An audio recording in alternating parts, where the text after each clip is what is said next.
ایسی چیز نہیں ہونے جا رہی تھی, صرف پروپیگیٹ کیا جا رہا تھا پروپیگنڈے کے تحت.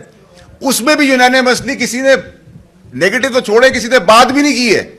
تو آج پاکستانی قوم کو پتہ ہونا چاہیے کہ P T I on board ہے. یہ ڈرامہ اور دکھوسلا اور ڈرامے بازی کرتی آئی ہے اور کرتی ہے اور آگے بھی کرے گی. ان کی کوئی کسی چیز کے اوپر کوئی سٹینڈنگ نہیں ہے. سو یہ بتانا آپ لوگوں کو بہت ضروری اس لیے تھا کہ یہ جو گمراہ کرتے ہیں سوشل میڈیا پہ چلیں, وہ ان نون ہے, ان کی کوئی اوقات نہیں ہے, لیکن جو نون چہرے ہیں ان کی میں نے پاکستانی قوم سمیت آپ لوگوں کے توسط سے اصلیت بتا دی ہے کہ یہ پی ٹی آئی کا چہرہ ہے کہ باتیں بڑی بڑی, ہر چیز میں نیگیٹو بات, اور جہاں نیگیٹو بات تو کیا اگر ووٹ پریزنٹ کرنا تھا تو وہاں بھی وہ نہیں اپنا اپوزیشن کا ووٹ ڈالا, کلین چٹ دی. اس کے بعد جہاں مدد کی ضرورت تھی وہاں سرکار کو مدد بھی پی ٹی آئی نے فراہم کی, وہ بھی آپ لوگوں کے سامنے. اور تیسری چیز کہ جو پروپیگیٹ کر رہے تھے تھرو آؤٹ 2-3-4 دن سے نیگیٹو باتیں اور مسجدوں کی جھوٹی کہانیاں سنا رہے تھے, ان سب کے منہ پہ آج ایک پی ٹی آئی والوں کا تماچا ہے کہ ان کی اصلیت تو کھل کے قوم کے سامنے آ گئی ہے. تو اب ان کے پاس کیا شکل دکھانے کے لیے وہ قابل ہیں, کس چیز کے بیسس پر وہ پالیٹکس کر رہے ہیں, کیا وہ قوم کو بتانا چاہیے. ٹوٹل فراڈ, ٹوٹل ایکسپوز ہو گئی P T I.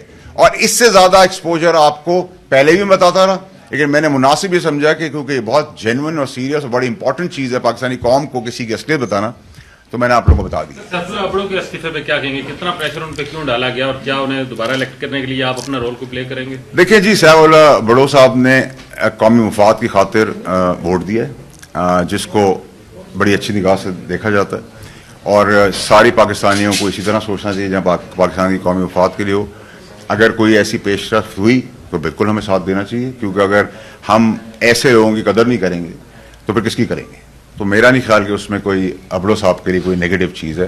I think انہوں نے قومی فریضہ انجام دیا ہے, کیونکہ اسٹرینتھ کرنے کے لیے پاکستان کو متفق اور مضبوط کرنے کے لیے جو بھی ریکوائرمنٹ ہے وہ ہم کرتے ہیں, آگے بھی کریں گے, اور انشاءاللہ آگے بھی آپ دیکھیں گے کرتے ہوئے نظر آئیں گے. لیکن میں نے آپ لوگوں کے توسط سے ایکسپوز کر کے ان کی پی ٹی آئی والوں کی اصلیت دکھائی کہ کتنے بڑے ڈرامے باز اور فراڈ ہیں. کہا جا رہا ہے کہ جو منحرف فریقین ہوں گے ان کے ووٹ شمار نہیں ہوں گے, اس پر آپ کیا کہیں گے؟ دیکھیں جی, ہمارے پاس تو ایکسٹرا ووٹ تھے, عرفان صدیقی صاحب کی طبیعت خراب ہے, اللہ ان کو صحت دے, اور بھی ہمارے پاس اسٹینڈ بائی پہ ووٹس ہیں, لیکن اس کی تو رولنگ پاس ہو گئی ہے. 59 ٹائمز اگر آپ کو پوچھا گیا کسی چیز کے اوپر کلاز بائی کلاز آواز دے کے, تو سب یونانیمس ہوا. اس کا مطلب کہ سبھی آن بورڈ ہیں, تو پھر مخالفت کس چیز کی اور پروپیگنڈا اور ڈرامہ کس چیز کا. Thank you G.